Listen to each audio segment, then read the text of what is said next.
All right, so remote and online testing has been a hot topic. So today I get to sit down with two of the VEs from the Anchorage VEC program, Kent KL5 Tango and Brandon AL6 India, and it's coming up right now.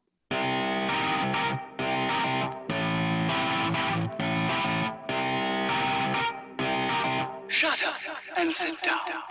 Hey guys, thanks for tuning in. My name's Jason. I'm KC5HWB.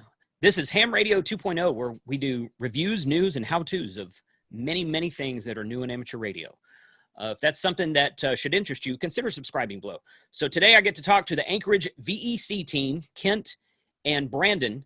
They've been doing online remote testing, electronic remote testing. There's probably a better way to say it. Since 2014, so for about 6 years. So they were ready for the current situation about the human malware virus pandemic that's come down, and I think you're going to like what they have to say, so stay tuned. So I'm here with Brandon and Kent. Kent is Kilo Lima 5 Tango, you said? Yes. So you got a 5 call, great, okay. And then, well, it's a Kilo Lima. All Kilo Limas are Alaska. ALKL, NLWL. Right. Okay. All right. So they issue you. Okay. So they're not all in 6 land over there, but yeah, like the rest of the country does. Okay, that's good to know. I probably knew that and just forgot it. So, sure. But it makes sense that you're AL, that Brandon's an AL, and Kent, you're a KL. So you want to tell us about the history of Anchorage VEC? Please go ahead. Yeah. So I thought. I'd actually talk a little bit more, the history of the VEC program. So it was authorized by the FCC on December 1st of 1983. The Anchorage Amateur Radio Club petitioned the FCC on December 6th, 1983 to be appointed as the VEC. And then on February 7th, 1984, just a couple months later, the FCC actually named the Anchorage Amateur Radio Club as the first VEC. There were a couple of others named at the same time, but we had the privilege of being named first. So that was kind of cool. And so then in 2014, though, the FCC, they had a report and order that addressed this notion of remote testing. And it's actually Section 205C of Part 97. It used to say that each administering VE had to be present and observing the examinee throughout the entire examination. And we were one of the organizations that pressed the FCC to change this. So the result of the report and order was that it changed 205C to say each administering VE must observe the examinee throughout the entire examination session. Mm-hmm. So the purpose of this was to specifically allow VECs to conduct remote examinations, but the FCC declined to dictate how those exams should be conducted. What they did say was that they weren't going to incorporate rules specific to how it was to be done, but that VECs can only do this if they're certain that remote testing can ensure the proper conduct and necessary supervision of the examination section, and that the mechanics involved in remote testing would vary from location to location and session to session, and specific rules regarding how to administer could limit the flexibility of VEs and VECs. So that's kind of the background of this whole remote testing thing. Yeah. Okay, good. So that was almost 6 years ago, or might have been 6 years ago, depending on what month it was in 2014. So how popular has it, because you guys, as I understand it, you guys started this because in Alaska, I mean, you've got a lot of terrain up there that sometimes people can't cross to go to visit an amateur radio testing facility or club or something like that. So it was more of an environmental issue. Unless I have that wrong, is that correct? Go ahead, Brandon. I'll turn it over to you. Yeah. Primarily, the reason why we ended up doing remote testing in Alaska initially was to allow for individuals who are living off the road system, away from a conventional examination location, to receive their examinations using a service where we would require a proctor be there Of course, as one would know, logistics in Alaska can be quite difficult. It was not practical for our VEC to send a team of 3 VEs to many of these places, especially due to the cost of flying in state. So this remote testing capability that we have developed over the years has allowed for us to bridge that gap between the Anchorage Amateur Radio Club VEC and individuals residing in bush communities throughout the state. Now, to add a little bit more to this, in February of this year, I had petitioned the Anchorage Amateur Radio Club Board of Directors to expand our remote testing capabilities to folks living in Canada as well as folks living elsewhere in the United States, due to several requests that have been coming in asking for us to help them out with getting their license or administering an examination due to being in an area that is either not served at all or underserved by other VECs across the country. So I got my wish granted, and of course that was February, and I had no idea that in expanding our remote testing capabilities that this would happen. So a lot of these changes that we've been making to our remote testing have had to happen in a very short order, and but we have adapted very well, and I'd say so far we're keeping on top of things. Good. Okay. How many would you say that you've actually offered testing to in the last, say, month? I don't have those numbers offhand. I think Kent might have a better idea on that than I would. I actually do, yeah. Okay. Let's see here. Yeah, I mean, it doesn't have to be an exact number. I just kind of. Well, we do have exact numbers, mind you. Yeah. As of this morning, we've had 124 requests for examinations. Wow. In the last month, or since April 1st, or how is that calculated? That's about 3 weeks. About 3 weeks. Okay. Wow. Yeah. That's okay. And how much more is that than like normal? As far as remote testing goes, remote testing was pretty rare. Okay. We would do a couple sessions a year. Oh, wow. But, yeah, what you need to understand is this was I guess over a period of 10 years, you could say we maybe have done 25, 30 sessions in the last 10 years. But in the last 3 weeks, with this huge influx of people wanting to take their test having come in, I'd say we've surpassed that several times over. Wow. That's amazing. That's really good. I mean, for the amateur radio community, that's really good. And just to clarify, and I already know this, but I'm going to say it for the audience's sake. You guys are offering testing nationwide, not just to people in Alaska anymore, because it started out, I believe it started out for people just in Alaska, but now it's expanded to nationwide. And as long as somebody has a proctor, you'll offer them a remote testing. Is that accurate? That is absolutely 100% correct. As long as they live in the United States or Canada, of course, if you're living in Canada, then you would need a valid American mailing address so we could issue you a license and get your exam. But yes, we are no longer restricting our remote testing capabilities to just within Alaska's boundaries. We have expanded it to folks living in the lower 48, anywhere in the Pacific. And like I said, even if you're north of the border like I am right now and you want to take a test, as long as you have a valid U.S. mailing address, you're good to go. Brandon, Jason, I could tell you that we've had requests from 32 states thus far. So nice. We're doing exams all over the place, yeah. Okay, that's good. Okay, great. So explain in just a short bit of term how the proctoring system works, because I think that the videos that I've put up to date where I'm talking to the guys from hamstudy.org, they're talking about doing just one guy in a room doing an online test by himself with no one else there, and they're working on a process to get that kind of going.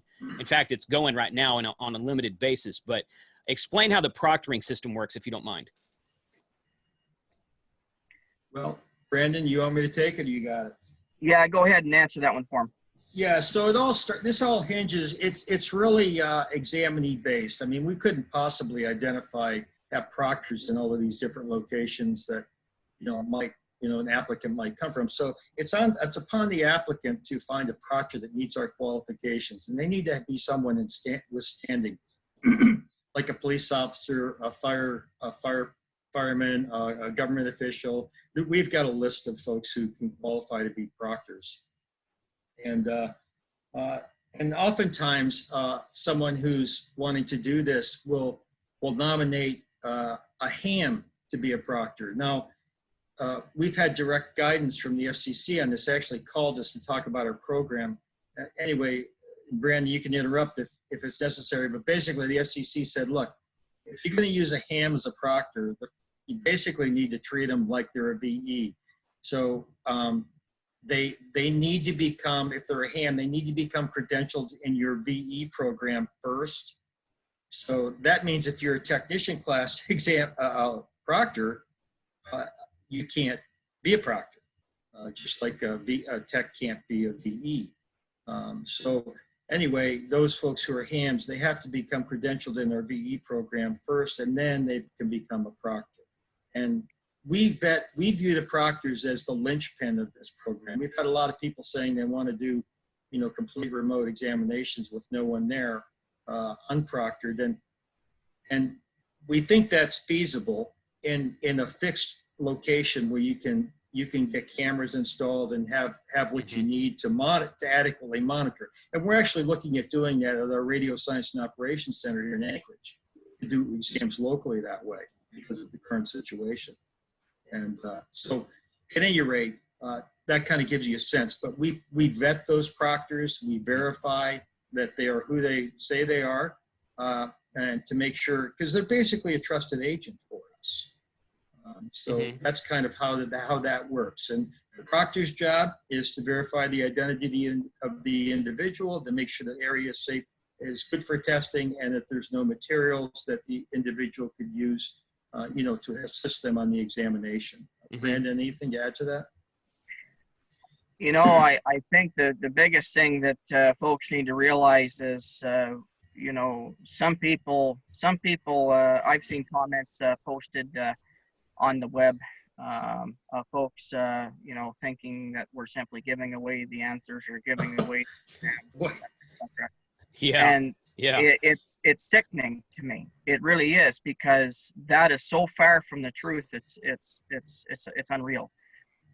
We have a requirement currently for a proctor for the sole purpose of maintaining the integrity, the honesty, and the service that we're providing through our remote examination service that we're offering.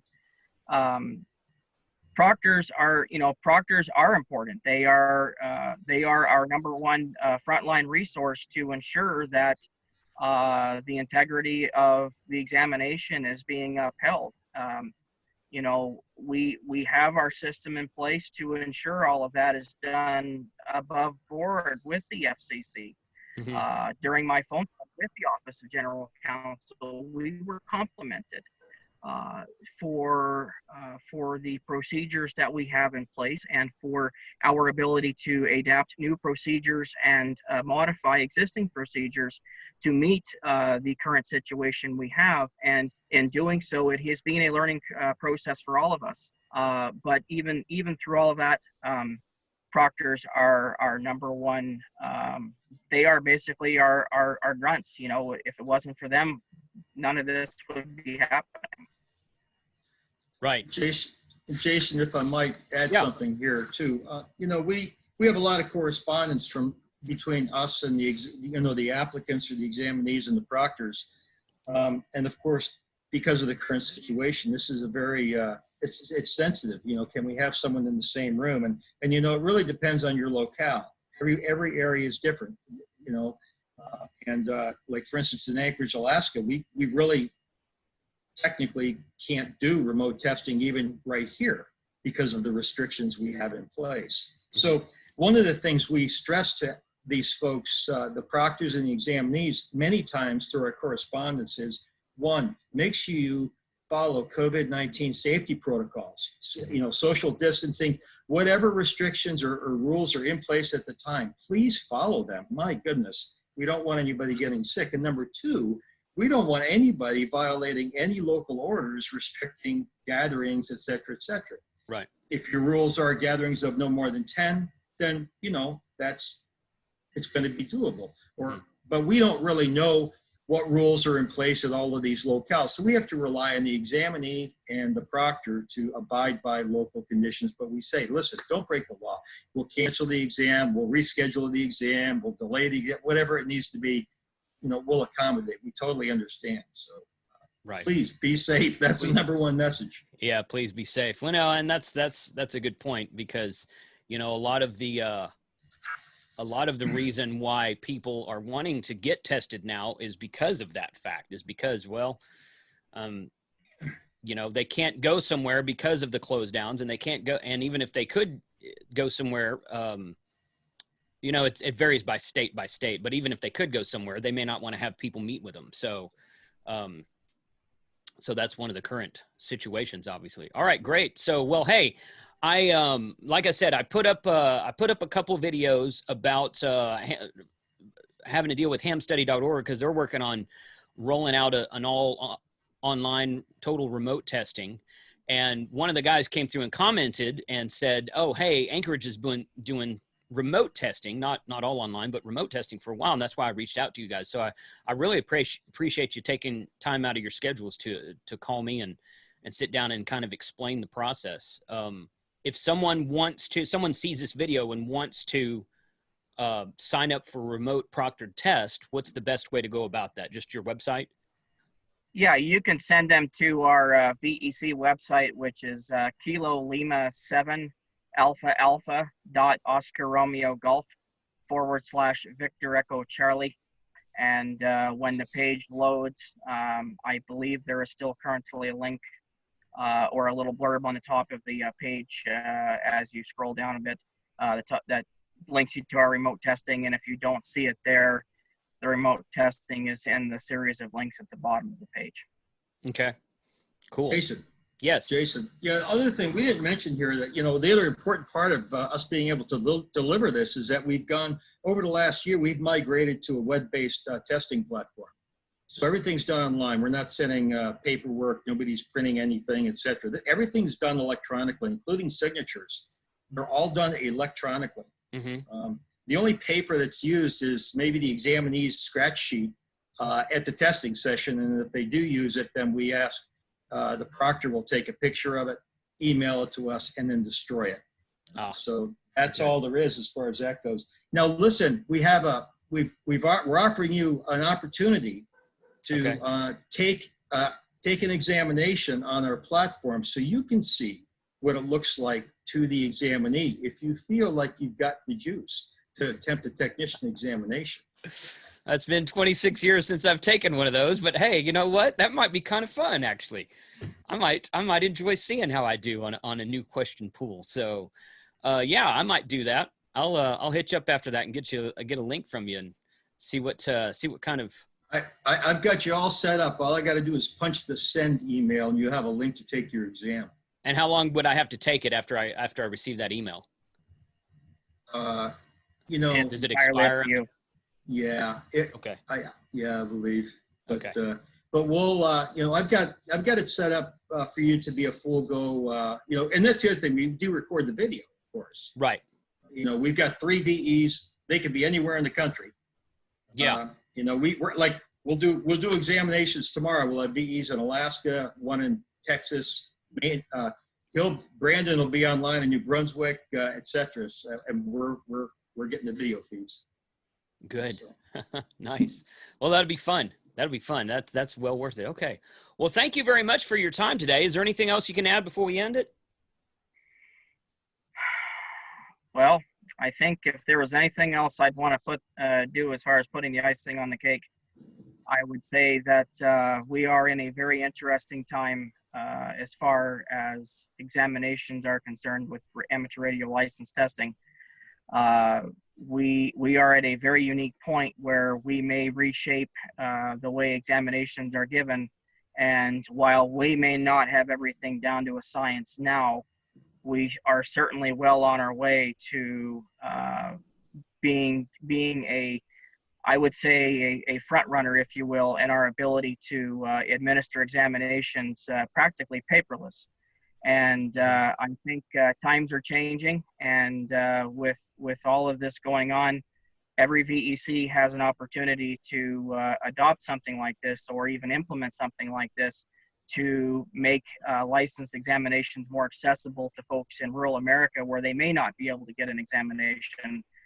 So as far as I'm concerned, you know, the work has really just begun, and I think we have a long ways to go, but when it's all said and done, I think we'll look back at this and say that we did our part, and we've certainly put our stamp in this, and let's see where it goes. Good. Okay. Excellent. That's great news. Again, thank you for what you do. I know it's very much sought after right now, and I know a lot of people out there are very grateful that groups like yourself are offering something that that's available during the current situation. But it's not, in my opinion, it's really nice to know that you guys have got this down, because you've been doing it for 6 years. So you already know. So when all this kind of blew up at the last minute, you already knew what to do about it. So that's really cool. So thanks for both of your time. I will put this together and probably post it on my channel sometime next week, and I'll send you both the link when I do. Fantastic. That sounds great, Jason. Hey, we didn't say as in the interview, but the other thing is we typically have these sessions filed with the FCC within minutes of the session being completed. Yeah. Some of these people get their call signs within 10-15 minutes of the session being over, depending on when it ends. That's incredible. Yeah, yeah. They're pretty astounded. Yeah, that's incredible. We have a W5YI's main office in the USA is here in Texas. It's about a half hour from me. And we'll take paperwork during normal times. The main club that I'm a member of, we'll take paperwork down there. And if someone gets a call sign like next day, we usually think that's pretty darn good. Because it takes W5YI time to submit it all to FCC, however they do that. I don't know if they do it electronically or mail it. I'm not sure currently. Yeah, we all submit. There's a lot of misnomers out there. As you know, all of us, we do submit to the FCC electronically. Okay. All 14 of our VECs, that's how we submit to the FCC. Gotcha. Okay. Now, as far as how the VEs go about gathering up and doing their submissions, they're all different. Right. So yeah, and I had this discussion with someone else on the channel earlier in the comments section that he was confused between the difference between a VE and a VEC. Yeah, so that's right. You guys get a lot, I bet. Oh man, yeah. So, knowing the difference, but what's a VEC? A VEC is an entity. It's an organization. A VE, of course, is a person. Right. Who is accredited with a particular or several different VECs. Right. Anyway, you know that, of course. Yeah. Do you know Larry Pollack? I've met him a couple of times. I think if you asked him who I was, I think he would remember me, but yeah, I know who he is at least. Okay. He's a nice guy. I talked to Larry a lot. Yeah. Brandon, just so we're clear, Brandon is the chair of our VEC. I used to be the chair. And Brandon graciously took that job over from me, and I thank him very much. But obviously, I still help out a lot. Right. He does. So, right. Good. Anyway, thank you, Jason. All right. Thank you. Yeah. Once again, thank you both for your time. This is a really great program, and I suspect you're going to get an influx of signups once this goes on YouTube, because it's just a popular topic right now. It doesn't really have anything to do with them. It's on my channel. People are searching for this all over YouTube about how to take remote testing, and some people might not have heard of this yet. So I'm glad you guys are doing it. Thanks, and appreciate you being on the show today.